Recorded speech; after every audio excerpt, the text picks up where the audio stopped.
주안의 만나 1월 31일 토요일 묵상을 함께 나누도록 하겠습니다. 오늘 말씀은 창세기 21장 22절에서 34절까지의 말씀으로요. 브엘세바라고 하는 제목을 함께 묵상을 나누도록 하겠습니다. 오늘 본문에서는 이삭을 약속으로 받은 아브라함이 하나님께서 주실 땅에 대한 약속에 더욱 적극적으로 나아가는 내용을 말씀을 하고 있습니다. 우리가 믿음 안에서 하나님의 응답, 즉 기도의 응답들을 받는 것이 중요한 이유는 그러한 응답 안에서 우리는 하나님의 함께 하심을 확신하게 되고 그렇게 우리들은 더욱 적극적이고 담대한 삶을 살아가게 되기 때문입니다. 오늘 아브라함은 이제 하나님께 주실 땅을 점점 확보를 하게 되는데요. 먼저 우물에 대한 소유권을 가지게 됩니다. 우리가 앞에서 보았던 그랄의 왕 아비멜렉이 그 군대 장관 비골과 함께 아브라함을 만나게 됩니다. 그랄 왕 아비멜렉은 아브라함에게 상호 동맹을 제안합니다. 자, 이삭이 태어나고 하갈과 이스마엘을 내보내어야 했던 기간들이 모두 지나고 이제 평안이 주어졌을 때에 또 다른 갈등인 아비멜렉이 찾아오게 된 것이죠. 그런데 아비멜렉의 인사는 묘하게도 하나님에 대한 증언으로 시작합니다. 22절에 보니까 내가 무슨 일을 하든지 하나님이 너와 함께 하시도다 라는 고백을 합니다. 아비멜렉은 이미 아브라함과 함께 하시는 하나님을 경험하였습니다. 사라를 아브라함의 누이인 줄 알고 데리고 갔다가 하나님의 막으심으로 인하여서 다시 사라를 아브라함에게 돌려주었죠. 그런데 그 이후에 보니까 이 노부부가 아이를 가져서 아들을 낳은 것입니다.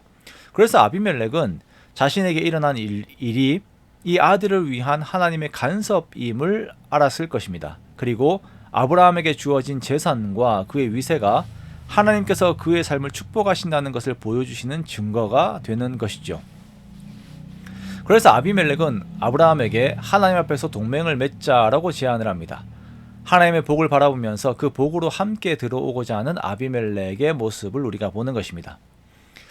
저는 우리 성도님들의 모든 삶이 아브라함의 이러한 모습들이 되시기를 원합니다. 먼저는 우리의 삶에 하나님이 함께 하심이 보이는 삶이 되기를 원합니다. 그래서 은혜 안에 있는 사람들에게 일어나는 구별된 모습들이 있기를 원해요.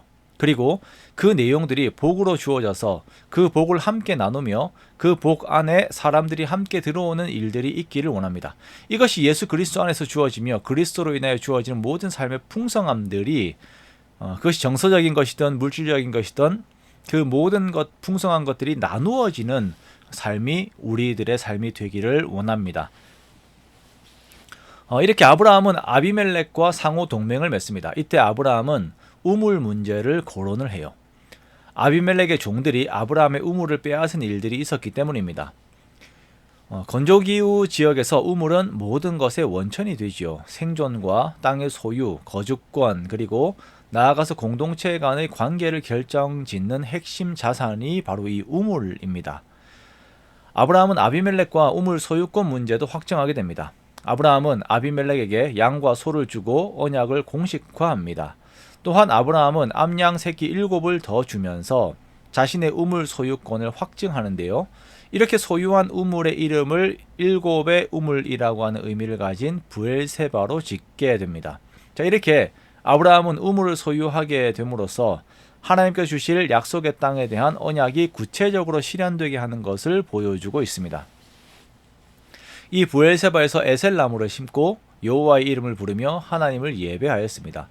에셀나무는 건조한 땅에서도 잘 자라 강인한 생명력을 가진 나무입니다.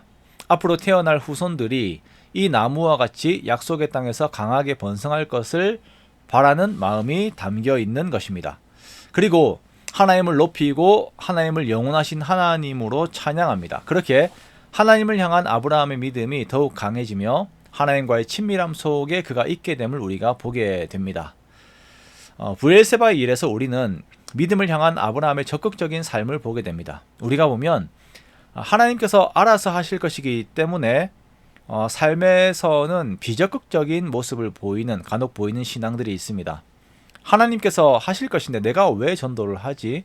하나님께서 하실 것인데 내가 왜 열심을 다하여 살지라는 태도의 삶을 가진 사람들이 있죠. 그렇지 않습니다.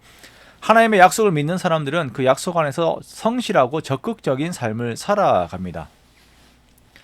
하나님께서 땅을 주시겠다고 하셨기 때문에 우물에 마음을 두는 것입니다.